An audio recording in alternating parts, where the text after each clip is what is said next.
Wallingford for All, Historic Districts and Taxation. People in the community asked us if their homes' taxes in Wallingford would be impacted by a potential historic district designation.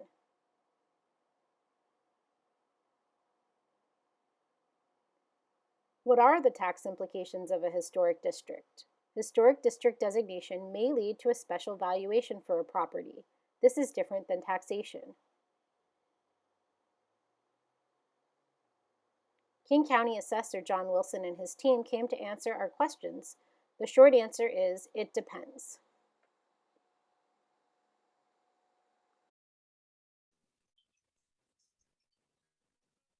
So we're Wallingford for All, and we started about a month ago. We're a brand new group, and we formed after some dialogue, and I put up a form to collect people's names to volunteer, and 45 people signed up to volunteer. And so that was a real big surprise to me. Most of the folks live either in Wallingford or just outside of the proposed historic district, some in Fremont, some in Roosevelt.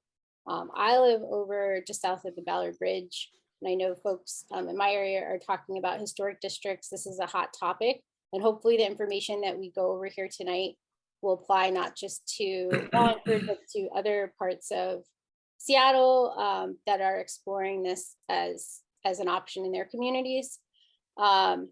You can find out about us at sharethecities.org/Wallingford-4-all.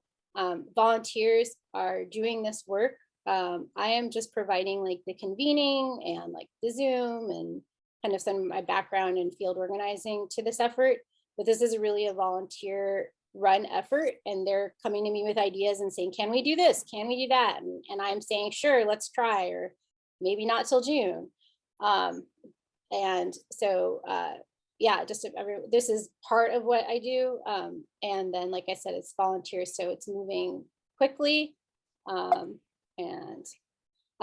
you're here to hear about taxation in historic districts. We've got a whole team here from the assessor's office. I am so grateful to them and their accessibility and transparency, the way they interact with constituents, and are so willing to do education. We're going to have the Q&A after. I've disabled the chat because people that use screen readers who are low vision have a lot of trouble with that. It turns out to be conflicting noise. These are kind of three of the pages that we're working on. There's the main Wallingford for All, there's the volunteer form page, and then the one that I'm most proud of is the frequently asked question page. There was a lot of thought that went into that by volunteers about why they're here and who we are. We have a Google group we formed a month ago.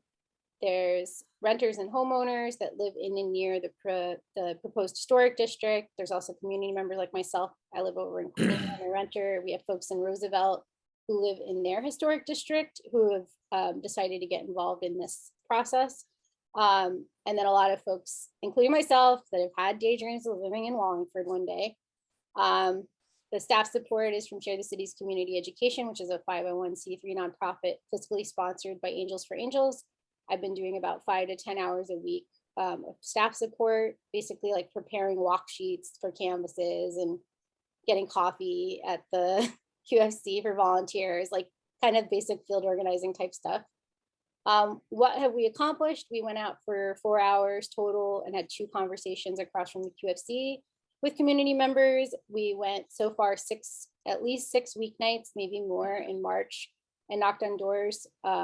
We've kind of gotten to about 25 doors a night, and about half the people have been home.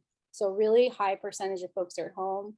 I'm not used to that. I think it might be, the time of year and the pandemic and things like that, unfortunately. But we have had a lot of great conversations. We're going to do 3 more this month, take a break in April, and then go back again in May. Tonight's event, something that I'm proud of that we're doing. May and June, we're going to do more cabling and canvassing. We're going to have an event focused on climate and tree canopy and historic districts in May, and an event focused on affordable housing. So when we knocked on doors, we heard a lot about trees and a lot about affordable housing.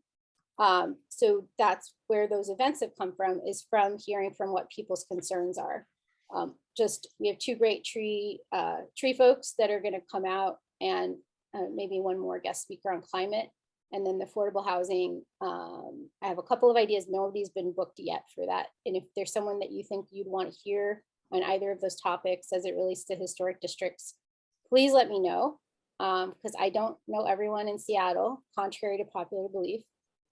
We are pursuing funding for this work. Right now, we have had some donations come in, but we are looking to do grants to fund the work to continue this. And this is the proposed historic district in Wallingford. This is the area we've been knocking on doors and talking to neighbors and hanging signs. We didn't do the work around the proposed historic district. That work has been done by Historic Wallingford, and they have a website that's great that talks about all their work. The proposed district, this is kind of our loose, basic Google map that we tried to make of it. But their maps are much more detailed.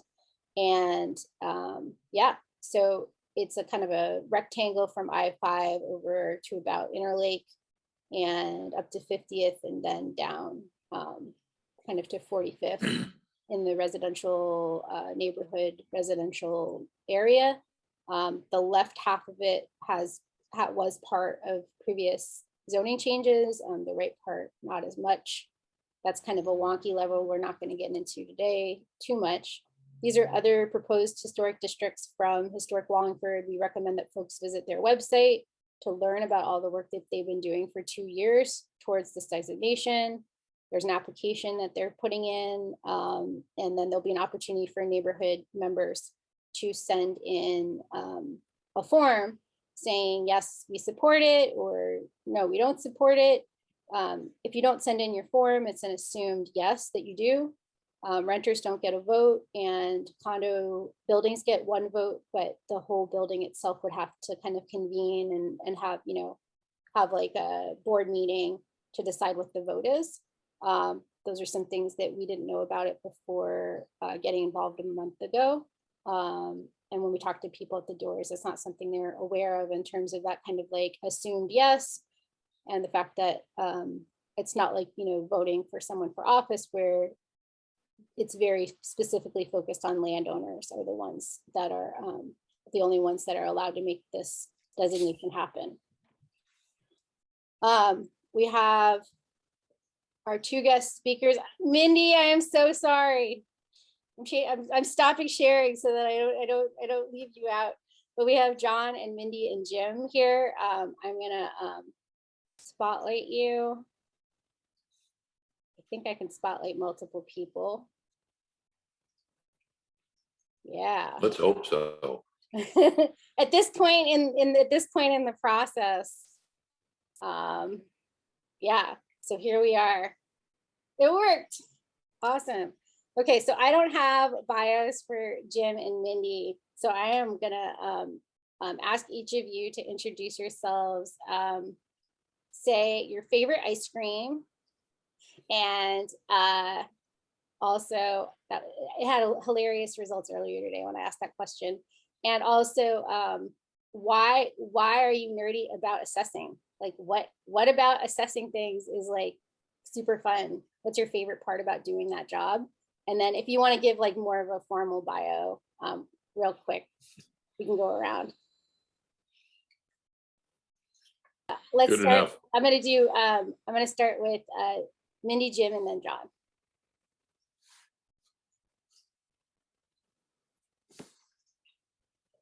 You need to unmute yourself, Mindy. Yeah, not able to do it. There we go.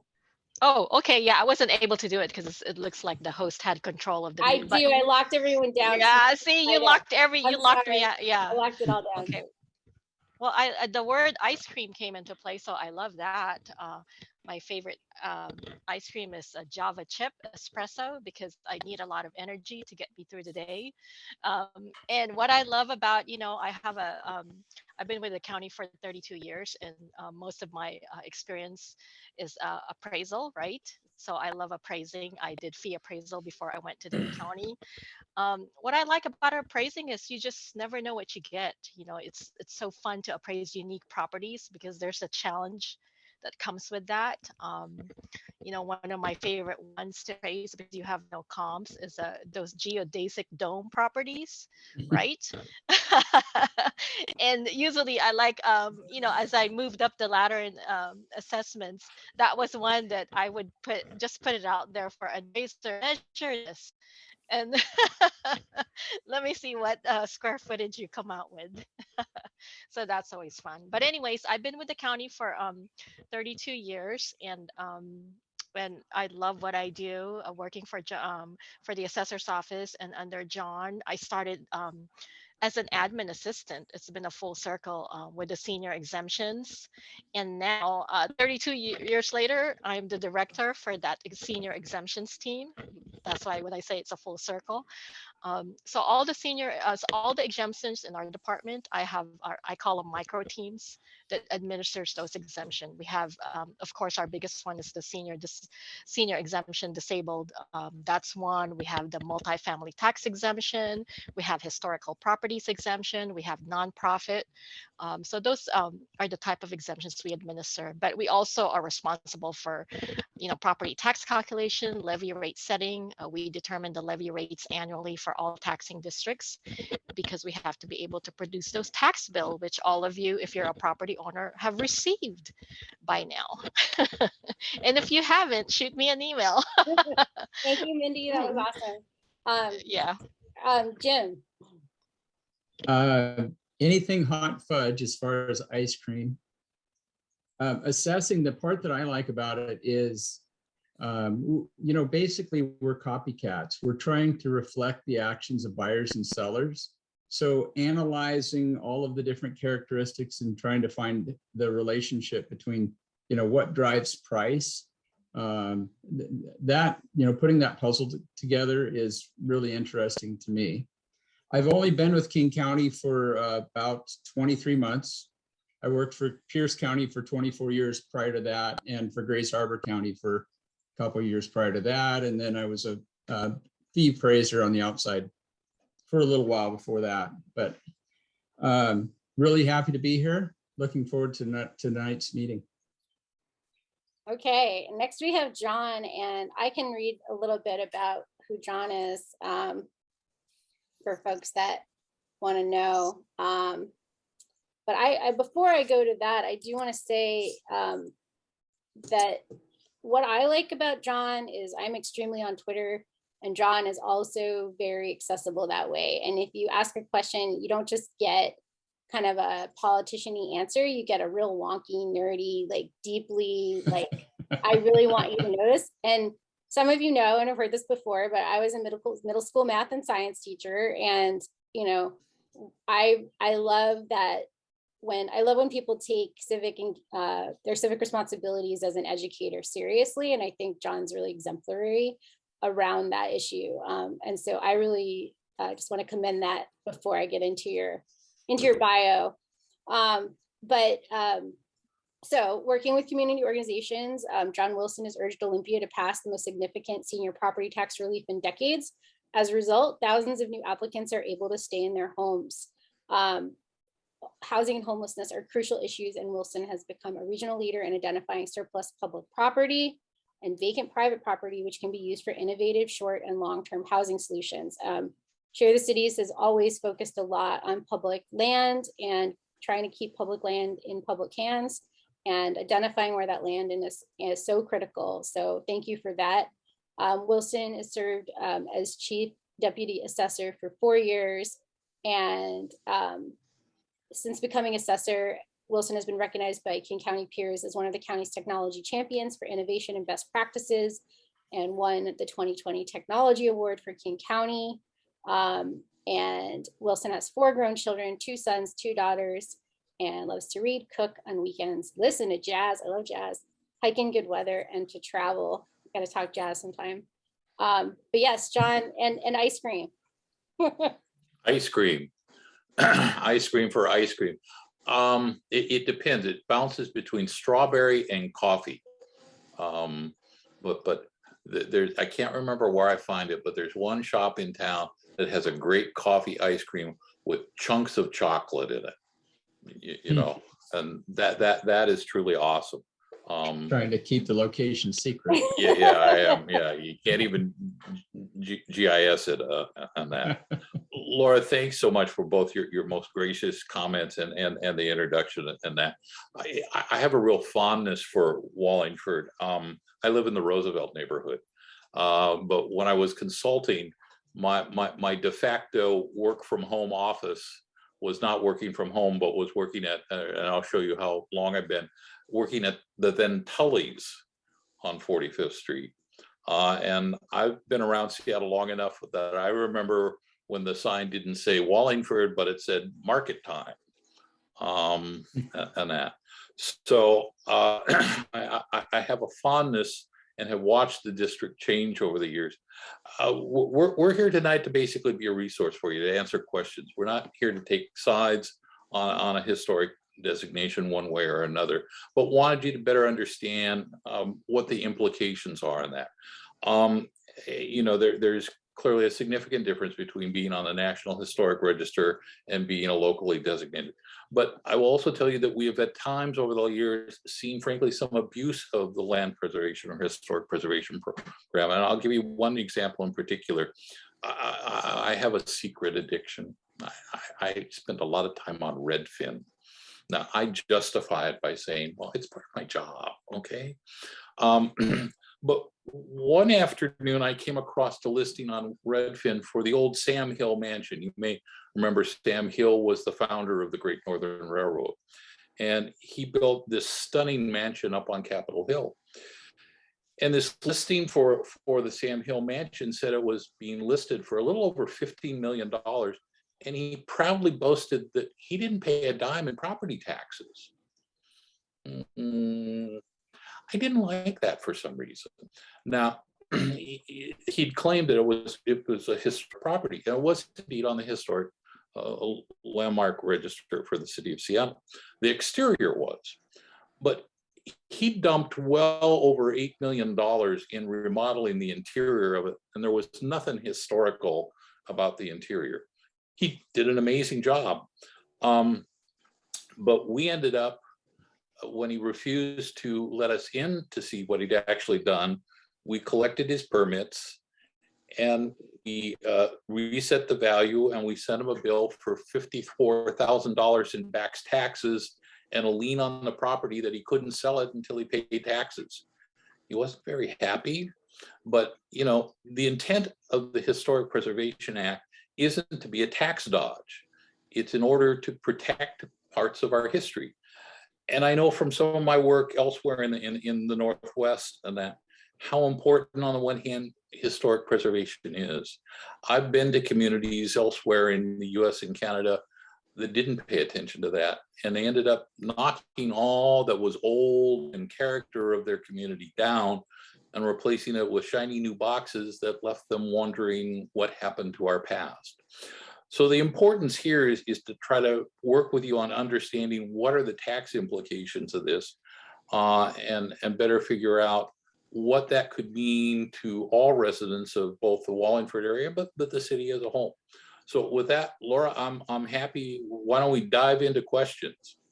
Okay, well, top question, you know, are there tax breaks for being a National Historic District? We'll start at the top. You know, do you get a tax break?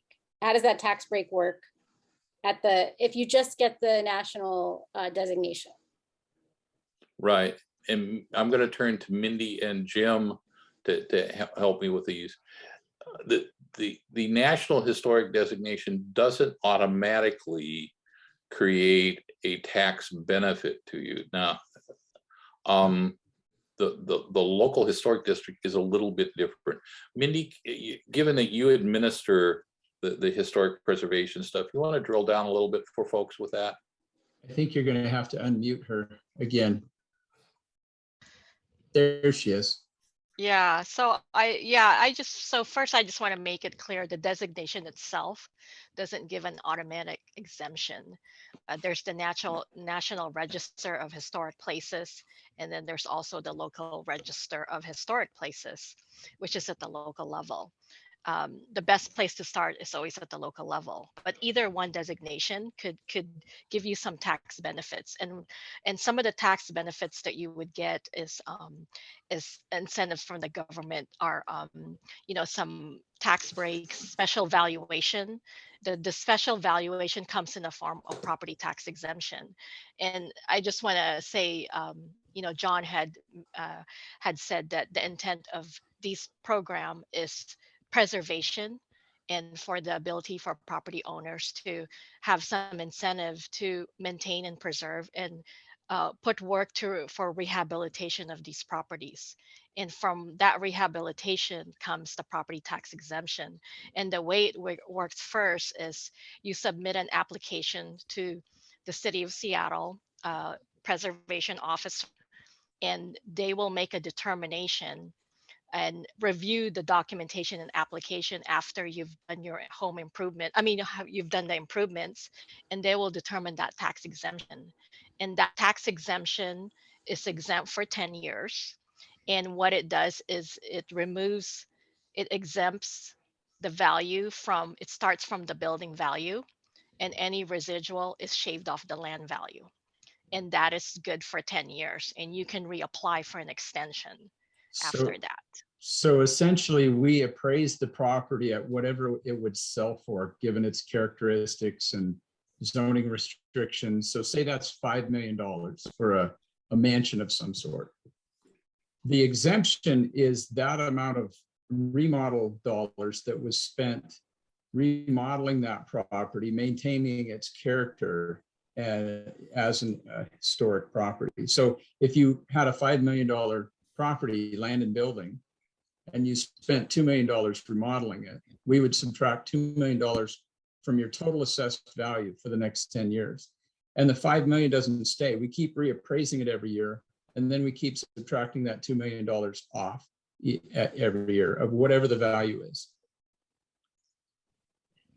Great. And then there's further designations. If someone got then the city level designation, then there's even more layers of property tax relief or exemptions or incentives for like maybe like the Pioneer Historic District that has the local designation versus Ravenna Cowan that has the federal one. Like, are those different tax implications or the same? They're the same. The statute under RCW 8426, it's all the same for assessment purposes. Okay. But to just amplify a bit here, we in this whole historic designation thing are in largely an administrative function of taking, once the jurisdiction has applied and received approval from a city or the National Historic Register, then we take and administer the tax code accordingly. But we don't decide on your eligibility or not whether you get an exemption. Right. That's correct. Yeah. There's three parties involved. That's going to be the applicant, the assessor, and the local review board. The applicant will submit the application. The assessor reviews the application for completeness, verifies legal owner, legal description, all the data to make sure that you own the property, and then submits that application to the local review board. And then what the local review board does, they review the application, they determine approval or denial, if the application is approved, notifies the applicant, and then the assessor and the state advisory council within 10 days executes the agreement and returns to us. And we then record that agreement and applies the exemption. But the local review board, the city will make that, the city itself is going to determine that exemption amount. We do not determine that total exemption amount. And that exemption amount is based on the document submitted by the applicant as far as rehab cost, in the form of receipts and paperwork and estimates, cost estimates of what it took for that rehab cost for that structure. And the value has to be at the minimum 25% or more of the building value for it to be eligible.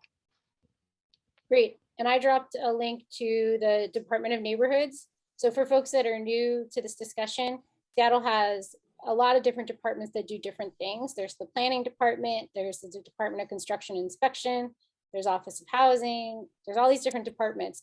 Historic preservation falls under Department of Neighborhoods. So it's a case where it has to do with like building stuff, but it's in a separate department and it has a kind of separate kind of processes, the meeting notes, the way that you access meetings and give public comment, and all of that is special and specific. It's like a specific culture to that process that you have to learn. That's different than dealing with other land use processes.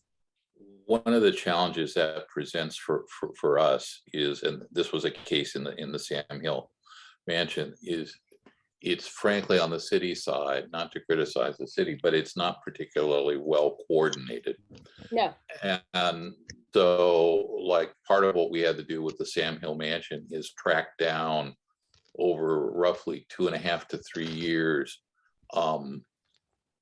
incremental permits that they applied for, some of which applied to the historic facade of the building, which was indeed protected and eligible for an exemption, but the bulk of which applied to interior remodeling and that was not eligible for the historic. And you have to be able to sort of sort that out so you know what's in and what's out. Yeah, and some of it's probably through Seattle Department of Construction and Inspection, and some of it is through the Historic Review Board process. So there's two different departments. Because when I'm researching properties that I'm looking at to like educate folks about or engage in, I run into that all the time where I'm jumping back and forth between asynchronous meeting notes. There's a parcel in Laurelhurst that has historic properties on it that my group of volunteers have been doing tabling and knocking on doors for and things like that since 2018. And we run into that all the time where we're trying to understand, you know, the order, like that things are going to have hearings or the order, and it's very asynchronous and it's very uncoordinated, and the people in the separate departments don't always know what's going on in the other departments either. So it's a lot of like detective work. We found that to be true. We have two great questions here. Rhonda Bush asks, does this special valuation apply to individual properties in a National Register Historic District? The City of Seattle Office of Historic Preservation has informed that the local review board does not work with National Register Historic District and would not apply. And then we have a question for Molly, but I'll start with, and then we have one, and then Jim's commenting there. But let's go with Rhonda's question and then Molly's. Mindy, do you want to take that one? Yeah, I'm sorry. Yeah, can you repeat that again? Sure. It cut out for a little bit. Oh no. Yeah. It's in the chat, by the way, Mindy. Yeah. Oh, okay. Yeah, it's the question see. from Rhonda that the City of Seattle has informed her that the Office of Historic Preservation, the local review board, does not work with the National Register for Historic Districts and would not apply. Okay.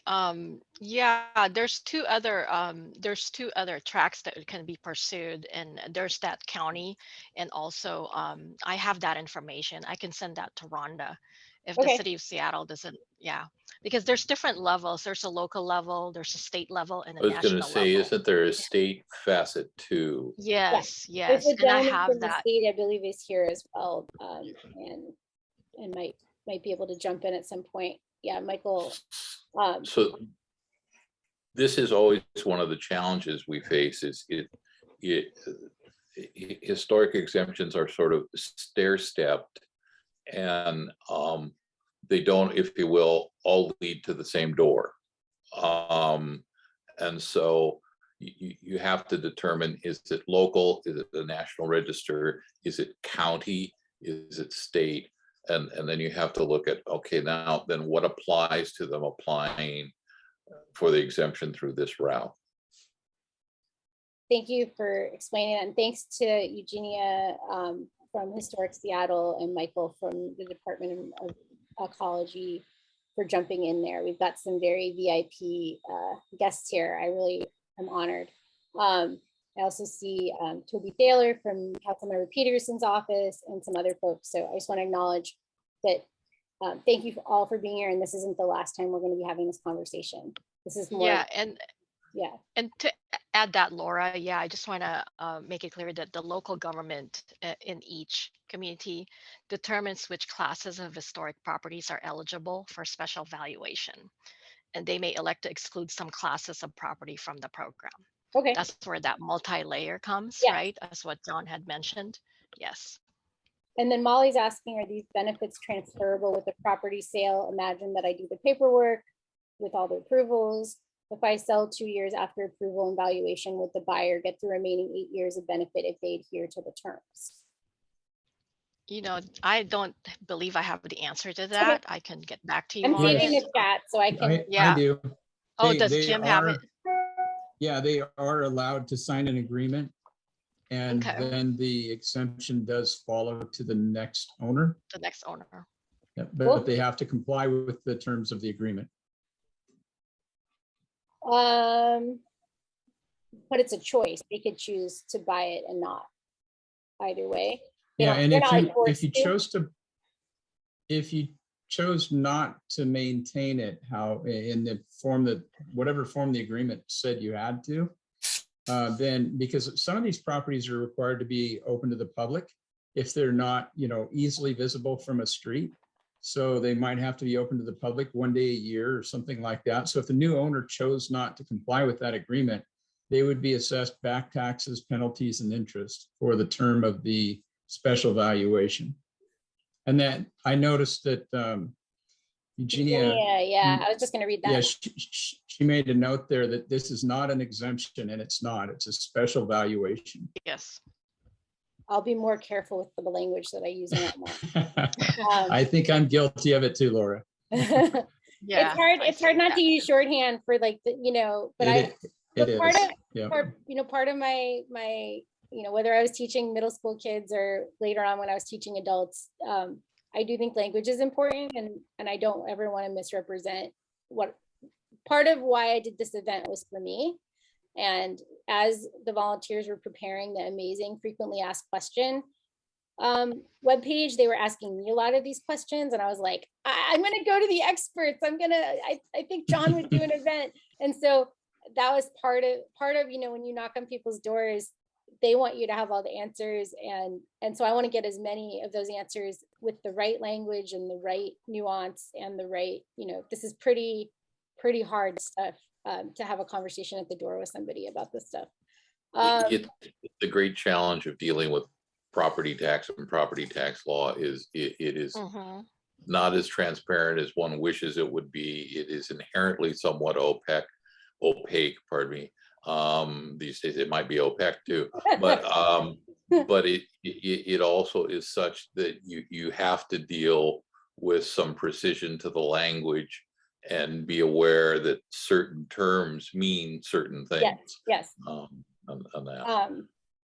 And Brian says, I've seen multiple sources say National Historic Designation increases property value. So the places that I've seen that and other people have brought to my attention is in the presentation at the federal level when they say, why should you pursue this?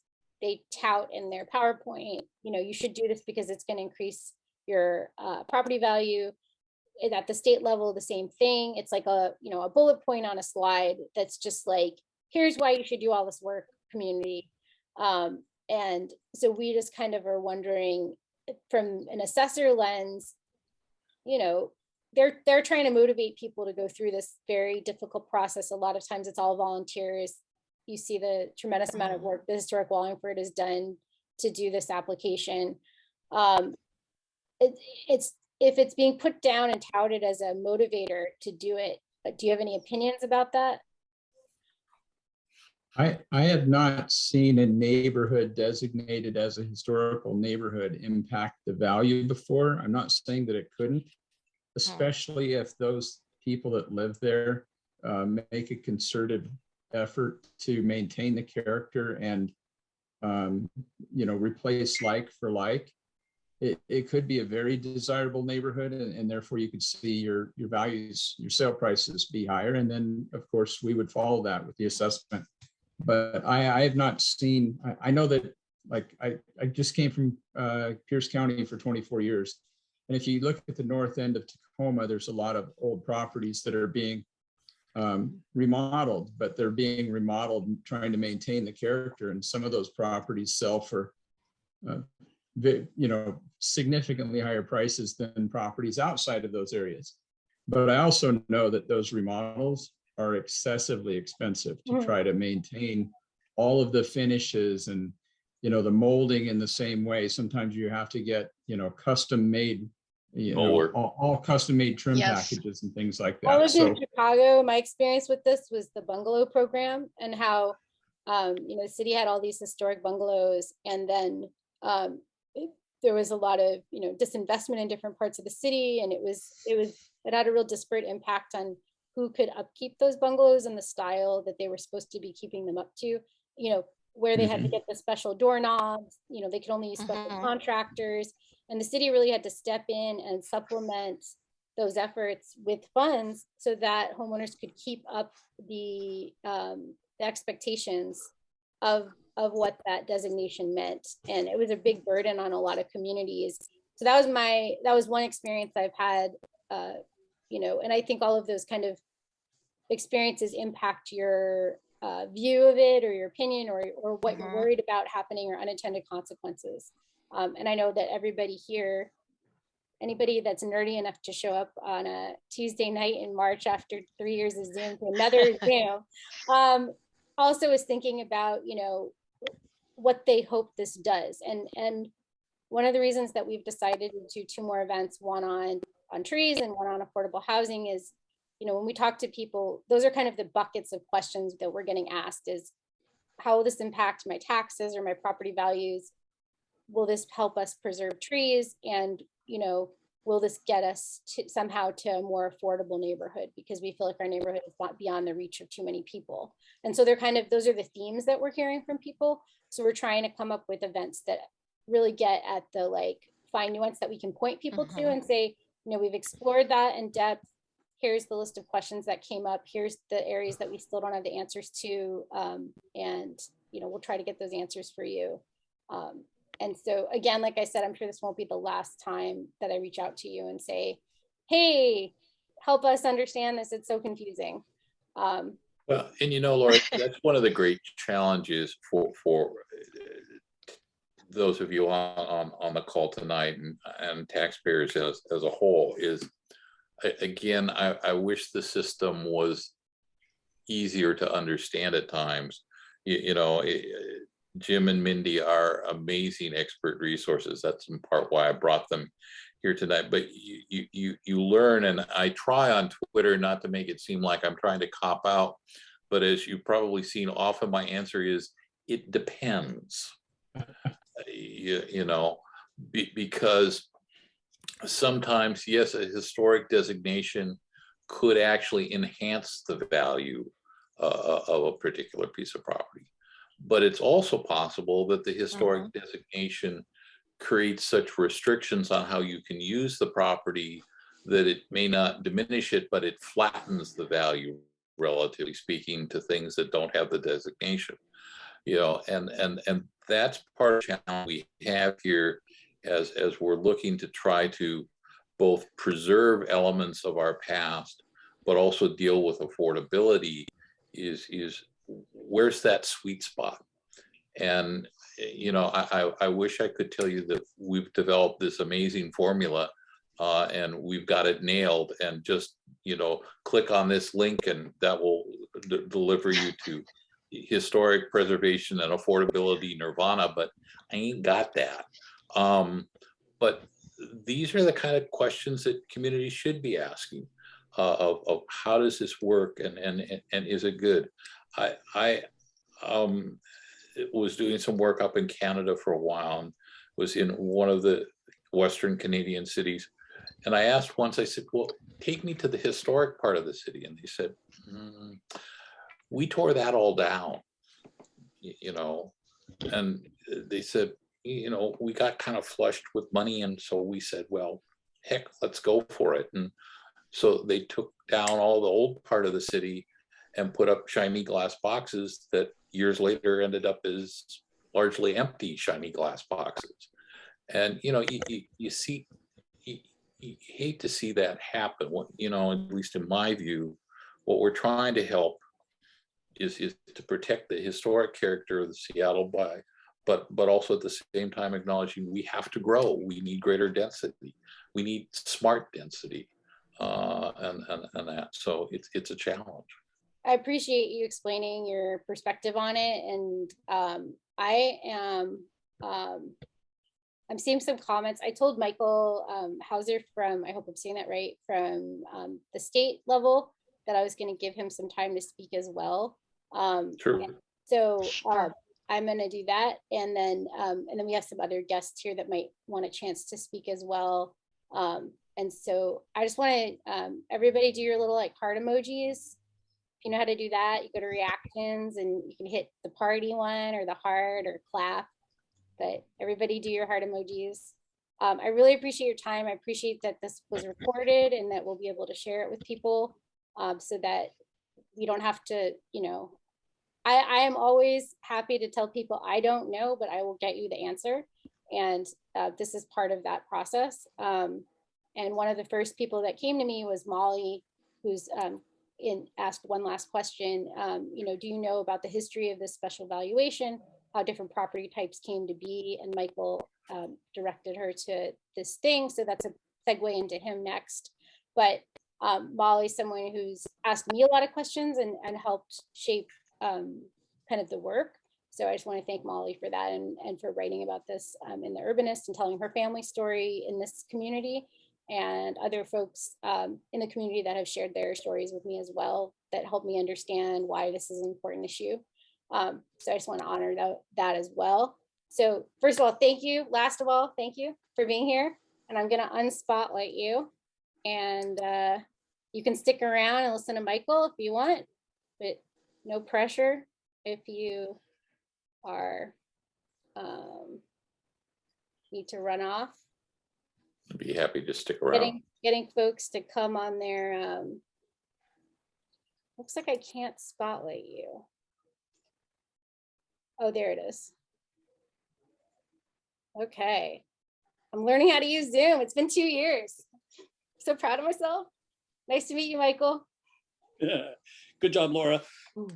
Nice to meet you as well. Thanks everybody for being here. My name is Michael Hauser. I'm the state architectural historian, and I work for the State Department of Archaeology and Historic Preservation. I am the government guy that will oversee the nomination if it comes through. So all those documents come to me and get reviewed at the state level, and then they get filtered up to the National Park Service back in DC. I am no expert on assessment and taxes and things of that nature, but I do want to point out something that maybe is misconstrued a little bit, or maybe just don't quite understand, is that the idea of getting special valuation and this deduction in your assessed value is not a given for everybody. You have to apply to get it. You have to do work to your building, your historic building. And the whole idea behind the program really is to offset the maybe increased cost that it might take as an individual to restore some of those details of your historic property. So you got to pay extra for that fancy molding that John talked about. So the idea is that tax assessment, that special valuation, would offset some of those costs in order to preserve some of those details. The other thing to note is that not everybody in the district, the National Register district, would be eligible to apply. It's only contributing properties in the historic district. So one of the things that we'll be doing in the nomination is calling out what's contributing and non-contributing properties to the district. And those properties that are contributing are those that retain their architectural qualities to them just on the exterior, so not necessarily on the interior. So newer properties, infill properties that have been totally altered wouldn't be available for that special valuation piece either. Let's see, the last thing I wanted to tell you before we talk about the National Register specifically is that to be eligible for the program, you have to either be listed on a National Register district, be contributing in the district. So listed in the district, be contributing, be individually listed on the National Register, or be listed on the local register. So i.e. be a City of Seattle landmark. The work that's being done right now, my understanding, is just a National Register listing. And there's no strings attached with the National Register listing. So there's no requirement to restore your building back to the way it looked. There's no restrictions against demolition. There's no restrictions on what kind of windows that you can put in. It's I a just totally. really wish I had you standing next to me at the doors. because I think there's just been a lot of like confusion. Either the people, when we knock on their doors, they either haven't heard about this at all, even though this has been going on for 2 years, which is normal. Like, you know, I've done a million outreaches where, you know, you knock on the door and they don't even know, it's 2 weeks before a mayor's about to be elected, and they don't even know that there's an election happening. So I don't think that people not knowing means anything. So I just want to put that up there. I'm not throwing any like aspersions on anyone, because like I said, I've knocked on doors for political things, and they're like, I didn't even know there was an election. It's like 2 weeks to the election. So there's a lot of people that don't know. And then there's a lot of people that are doing this as a proxy for some other thing that they're upset about.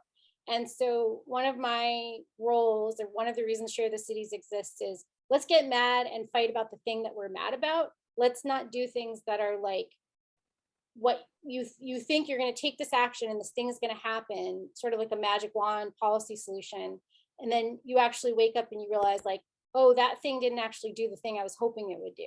Right. So we're hearing a lot about, I want to do this because it preserves tree canopy, or I don't want to do this because XYZ, like whatever side of the issue that people are on, because we're hearing about, you know, 50-50, what people are, what side they're on. You know, I don't think of it as sides, but that's how it gets framed. And so, Well, I think yeah.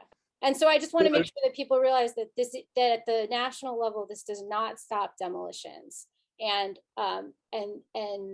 just really make sure people understand that when they're deciding, you know, on this, that they understand exactly what they're deciding on. Yeah, that's totally our goal as well. There's just lots of information out there, you know, nationwide, not only in Seattle, but certainly nationwide, about what it means to be listed on the National Register. And the easiest thing that I always tell everybody is that it really does kind of these three things. It's you know, formally documents buildings, raises the public profile, celebrates the history, and lets you take advantage of some potential tax breaks, grants out there, tax deductions, things like that. So it opens the door to preserve the character of these historic properties. But other than that, there's no restrictions. There's no zoning. There's no design review. Yeah. Review. Exactly. Yeah. There's no special review. So even though, yeah, so even though the highest status that you can get, you know, is listed on the National Register, it's really opposite of what you think, that those restrictions come when properties are locally designated, actually. At the local level. So this would be a City of Seattle landmark level, which is a completely different process with the city.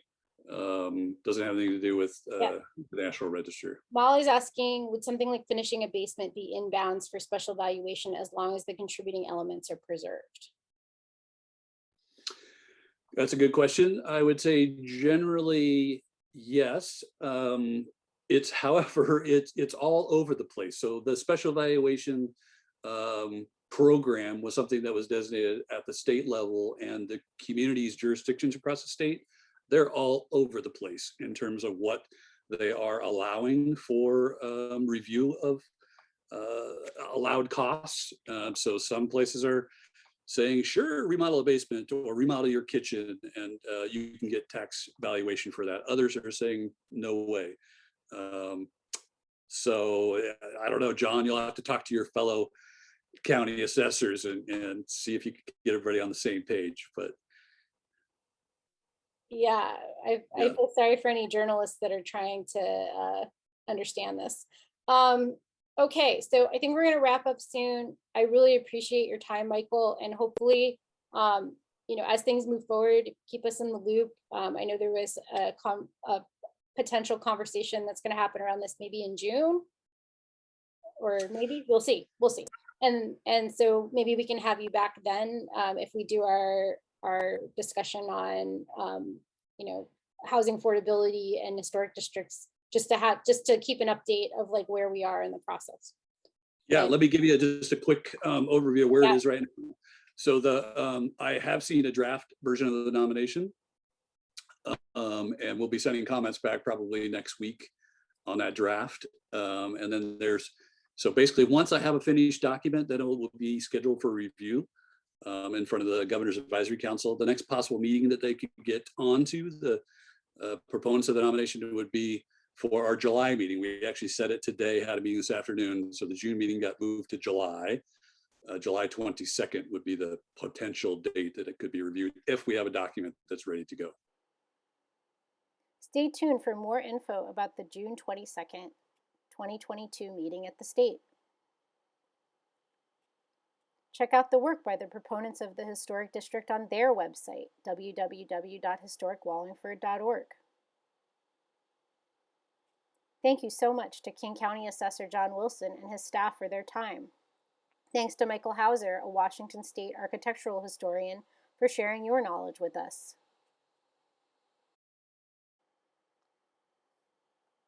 Learn more about Wallingford for All on our website, sharethecities.org. Thank you to all the volunteers, and stay tuned for upcoming events.